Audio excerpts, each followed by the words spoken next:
कब से कह रहा हूँ, एक बार तो संभाल ले या कर अपने बाप को। सिर्फ माँ तेरी है, बाप अभी जिंदा है।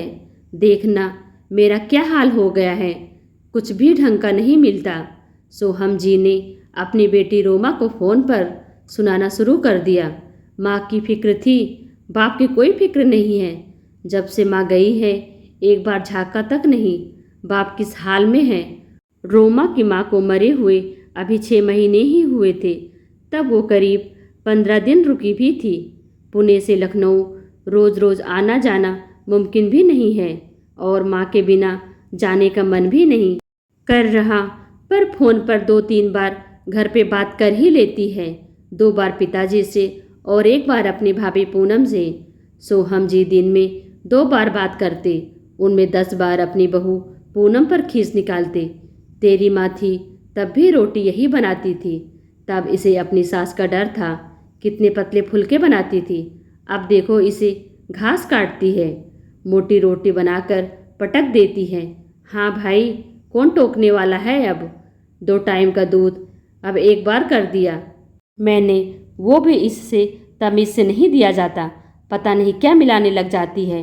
मैं इसके जादू टोने में नहीं आने वाला, देख लूँगा सबको।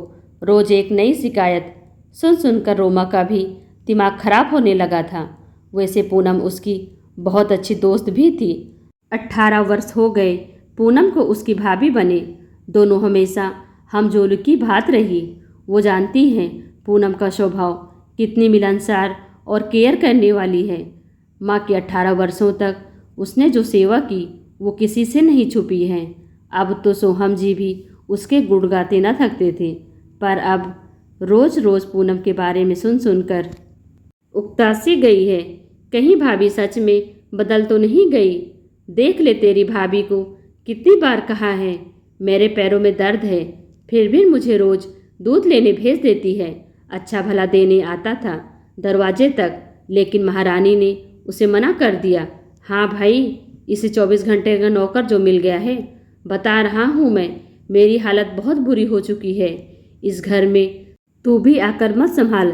जब तेरी माँ के पास चला गया तब तुझे मेरी कद्र होगी। और हमारे लाड साहब को तो कोई परवाह है भी नहीं, उसका बाप सड़े या मरे। रात में 8 बजे आते हैं, 2 टुकड़े खाए और पसर जाते हैं। बाप के लिए उसके पास 2 घड़ी का वक्त भी नहीं कि आकर बाप का हालचाल ही पूछ ले। पत्नी अलग से मनमानी कर रही, बेटे से कोई मतलब नहीं। अरे तो पापा, भाई तो पहले भी कहाँ बात कर पाता था, उसे नौकरी से वक्त ही कहाँ मिलता था। रोमा ने भाई का संदर्भ आते ही भाई का पक्ष लिया। मैं कुछ नहीं जानता, तू आजा बस एक बार। आज फिर देख उसने कितनी मोटी रोटी बनाई। आज तेरी माँ जिंदा होती तो इसकी क्या मजाल थी ये ऐसी मनमानी। सोहम जी ने कहा, तू आ जा, कुछ दिनों के लिए मेरा दिल भी लग जाएगा। बहू तो बेटी बन नहीं सकती। अब धीरे धीरे रोमा को भी लगने लगा, कहीं पूनम भाभी बदल तो नहीं गई, कहीं उसकी भाभी लापरवाह तो नहीं हो गई। वो भी क्या करे, रोज़ एक ही बात सुनते सुनते उसे भी लगने लगा कि अब पूनम भाभी को समझाने की ज़रूरत है, पर फ़ोन पर कैसे। पहला त्यौहार है, क्यों न लखनऊ का एक चक्कर लगा लिया जाए। भाभी को भी डर रहेगा, मेरे पापा अकेले नहीं हैं, उनकी मनमानी नहीं चलेगी। रोमा ने पुनः सोचा और अपने पति से कहा। फिर टिकट कटवा ली और रोमा को देख सोहम जी ने कहा, चलो तुम्हें बाप की सुध तो आई, अब देखना अपनी आंखों से मेरे साथ कैसा व्यवहार हो रहा है। सोहम जी बोल ही रहे थे कि कमरे में पूनम आ गई और उनकी जुबान चुप। अच्छा हुआ दीदी आप आ गई, अब 10-15 दिन से पहले नहीं जाने दूंगी आपको। जानती हैं कितनी अकेली हो गई थी। पूनम का ऐसे मिलना रोमा को भला सा लगा। मुझे तो उनमें कोई फर्क नहीं लग रहा है। रोमा ने सोचा, पर हो सकता है ये सब ऊपरा ऊपरी बातें हो। अगर इनमें मेरे पापा के साथ कुछ गलत किया है तो मैं इसे नहीं बख्शूंगी। रोमा के मन में धार आ चुकी थी। माँ के बिना घर भूतों का डेरा लग रहा था, एकदम खाली, जैसे सिर्फ वही रह रही थी यहाँ। आज माँ का अहमियत एहसास हुआ। रोमा माँ के बाद पहली बार आई थी ना, माँ के बिना घर कैसा होता है उसे कहाँ पता था। पर पूनम उसका एक्स्ट्रा ध्यान रख रही थी। रोमा के आते ही पहले चाय बना दी। अरे भाभी, आप परेशान ना हो, मैं मेहमान थोड़े ही हूँ, मैं इस घर की बेटी हूँ। पूनम को आगे बढ़ बढ़कर करते देख पूनम ने भी एक बार बोल ही दिया। इतना सुनते ही पूनम की आंखें झरझर बहने लगी, पर वो रोमा से छुपाती हुई रसोई की तरफ निकल ली। रोमा को भी पूनम की घुटन समझ आ रही थी। फटाफट कपड़े बदलकर पूनम भी रसोई में आ गई।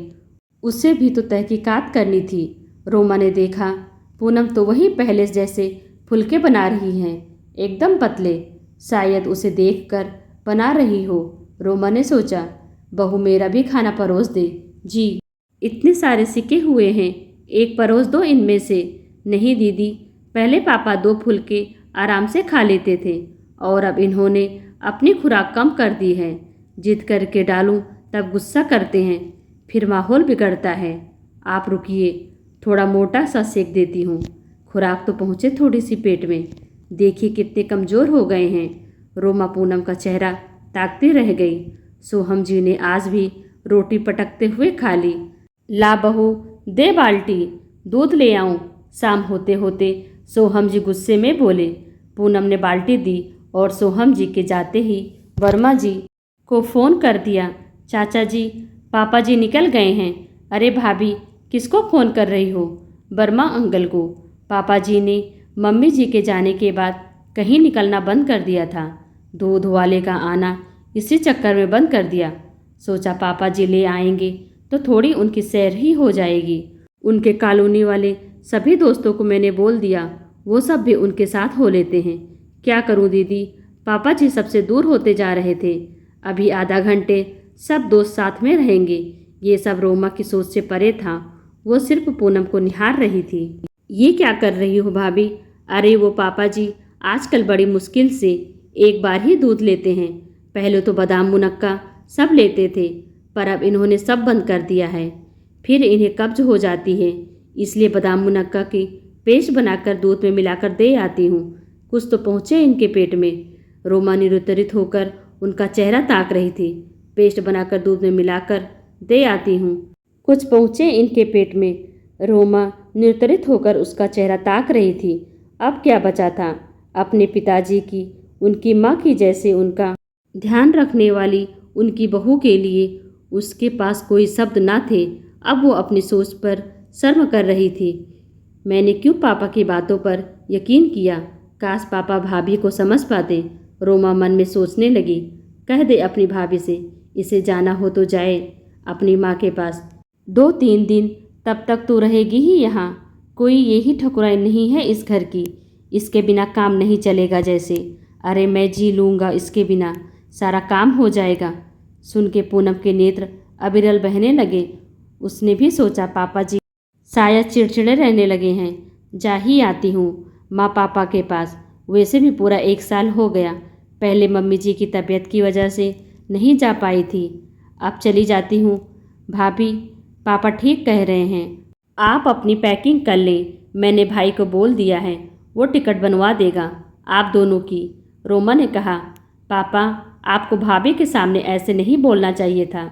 आप जानते भी हैं उन्हें कितनी ठेस पहुंची होगी। रोमा ने अपने पापा को समझाते हुए कहा, सब जानता हूँ। वो मोटी मोटी रोटी, वो मिलावटी दूध, मुझे नौकर बनाकर दूध लेने, कभी सब्जी लेने भेजना, उसका मन कितना पवित्र है। किंतु तुझे भी तो बुलाना था, इसलिए तुझे इतना सुनाकर बुलाया ताकि उसे भी कुछ दिन उसके माता पिता के पास भेज सकूं। पहले तो तेरी माँ थी, वो सब देख लेती थी। अब वो मेरे चक्कर में अपना सब कुछ खो देगी, ये भी जानता हूँ। अगर मायके में समय समय पर न जाओ तो भाई भतीजे अस्तित्व भूल जाते हैं कि उनकी कोई बहन बुआ भी है। सबको उसके बिना रहने की आदत हो जाएगी। इसलिए बेटियों को पीहर आते जाते रहना चाहिए। उसे समझाता तो वो नहीं जाती, अब चली जाएगी। दिल दुखाने की बात छोड़, वहाँ से आएगी तब उसका मन खिला हुआ होगा। बस वही महत्वपूर्ण है। पूनम दरवाजे पर खड़ी सब सुन रही थी और मुस्कुरा दी। रोमा भी हंस दी।